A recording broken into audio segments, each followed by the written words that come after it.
lagi kami dari kelompok 9 dengan materi Pancasila sebagai paradigma pembangunan dengan dosen pengampu Bapak Dr. Ivan R.B. Kaunang Eko dan Bapak Roger Kembuan MA. Sebelumnya kami akan memperkenalkan diri. Perkenalkan, nama saya Airina Rujalahatu dengan NIM 230911020031. Materi Prodi Sastra Inggris. Perkenalkan, nama saya Saragala Mawara dengan NIM 230911020050 dari Prodi Sastra Inggris. Perkenalkan, nama saya Salsabila Besasada dengan NIM 230911020105 dari Prodi Sastra Inggris. Perkenalkan, nama saya Afilinda dengan NIM 230911020057 dari jurusan Sastra Inggris. Perkenalkan, nama saya Prince Moa dari Prodi Sastra Inggris dengan NIM 230911020044. Perkenalkan, saya Eka Sonia dari Prodi Sastra Jerman dengan NIM 230911030003. Perkenalkan, nama saya Sains Arturis Marasang dengan NIM 230911030009 dari Prodi Sastra Jerman. Perkenalkan, nama saya Salinso dari Prodi Sastra Inggris dengan NIM 230911020078. Demikianlah perkenalan kami, kita akan masuk pada materi. Yang pertama ada pengertian Pancasila paradigma pembangunan.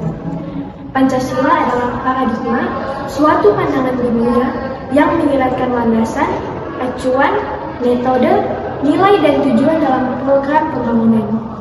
Sebagai paradigma pembangunan, Pancasila mengandung keyakinan dasar yang berfungsi sebagai panduan dalam perencanaan, pelaksanaan, pengawasan, dan pemanfaatan hasil-hasil pembangunan nasional. Pancasila sebagai paradigma pembangunan mencerminkan sistem nilai yang menjadi kerangka dasar, cara berpikir, dan tujuan bagi individu dan institusi yang menerapkannya. Hal ini mencakup berbagai aspek pembangunan nasional seperti pengembangan ilmu pengetahuan, hukum, sosial politik, ekonomi, kebudayaan, pertahanan, dan pemahaman sejarah perjuangan bangsa Indonesia. Tujuan Pancasila sebagai paradigma pembangunan. Tujuan utama Pancasila sebagai pedoman dan paradigma pembangunan nasional adalah untuk mencapai perkembangan baik secara spiritual maupun material yang seimbang dan berkeadilan untuk memenuhi kebutuhan dasar semua warga negara Indonesia, yaitu pertama, mewujudkan Indonesia yang maju dan makmur berdasarkan musyawarah dan mufakat dalam rangka mewujudkan nilai-nilai keadilan sosial bagi seluruh rakyat Indonesia. Kedua, menjamin tumbuh kembangnya wawasan nasional berdasarkan nilai-nilai kebangsaan dan perjuangan gigi bangsa serta kemerdekaan rakyat Indonesia dengan berlandaskan Pancasila. Ketiga, memelihara perdamaian dunia berdasarkan kebebasan, perdamaian abadi dan keadilan sosial. Keempat, mewujudkan cita-cita tujuan pembangunan nasional yang dimulai dari sumber daya manusia Indonesia yang berakhlak mulia, bertakwa, beriman dan bertakwa kepada Tuhan Yang Maha Esa. Baik, di sini kita akan masuk dengan materi Pancasila paradigma pengembangan ilmu pengetahuan. Dalam bidang ilmu pengetahuan, Pancasila berperan sebagai dasar dan arah penerapannya. Ia memandu aktivitas manusia Indonesia dalam mencari kebenaran dan kenyataan yang utuh dalam dimensi masyarakat, proses, dan produk ilmiah. Di sini ilmu pengetahuan diarahkan untuk menjadi bagian dari komunitas akademis yang selalu berusaha untuk mengejar kebenaran. Pancasila juga menjadi metode berpikir dalam mengembangkan ilmu pengetahuan. Nilai-nilai yang terkandung dalam Pancasila menjadi parameter yang memandu proses penemuan dan pemahaman ilmiah. Dengan pendekatan ini, ilmu pengetahuan tidak hanya memenuhi kepentingan individu, tapi juga melayani kepentingan masyarakat dan bangsa. Pancasila paradigma pengembangan hukum.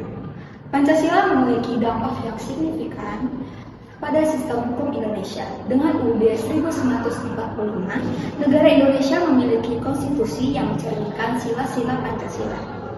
UUD 1945 adalah bagian dari Hukum positif dan mengandung segi positif maupun negatif. Segi positifnya, Pancasila dapat dijadikan landasan untuk mengikat suatu negara. Sedangkan segi negatifnya, pembukaan UUD 1945 dapat diubah oleh MPR pada pasal 37 UUD 1945. Hukum tertulis termasuk UUD harus selalu merujuk pada dasar negara yang terdiri dari 5 sila Pancasila. Oleh karena itu, hukum yang dibentuk tidak boleh bertentangan dengan nilai-nilai Pancasila. Hukum yang dikembangkan harus menjadi penjabaran nilai-nilai tersebut agar menjadikan suatu produk hukum yang responsif dan aspirasi rakyat.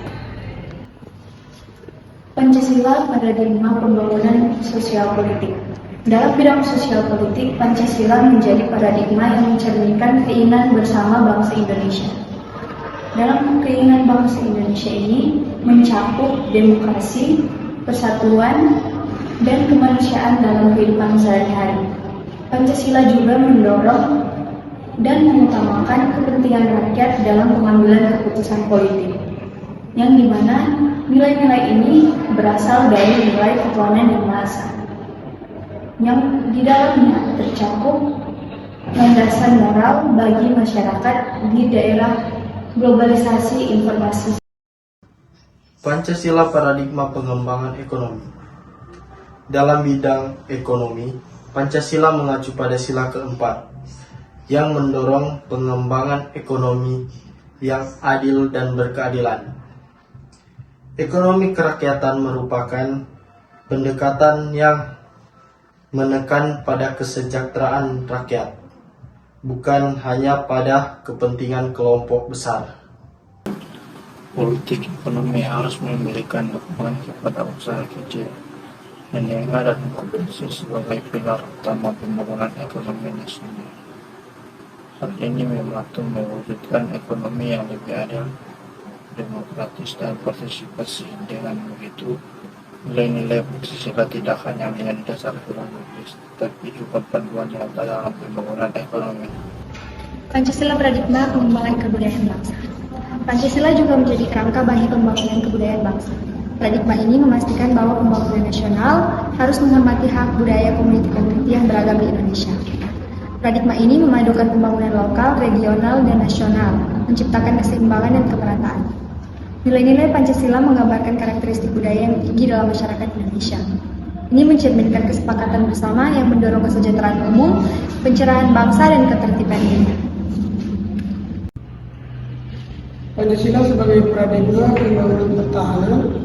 Pancasila juga menjadi panduan dalam pembangunan pertahanan. Paradigma baru TNI mengintegrasikan nilai-nilai Pancasila dan menjadikan tugas negara dalam konteks pertahanan. TNI bertugas dalam pemberdayaan kelembagaan fungsional sesuai dengan kesepakatan bangsa dan konstitusi. Pancasila memandu TNI untuk fokus pada pertahanan terhadap ancaman dari luar negeri, sementara fungsi keamanan dalam negeri menjadi tanggung jawab politik.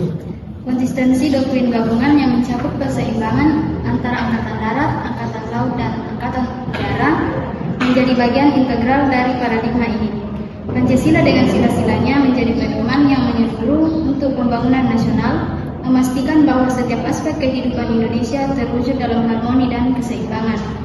Paradigma Pancasila menjadikan Indonesia sebagai negara yang menghargai keberagaman, mendorong keadilan, dan mencapai kesejahteraan bagi semua rakyatnya.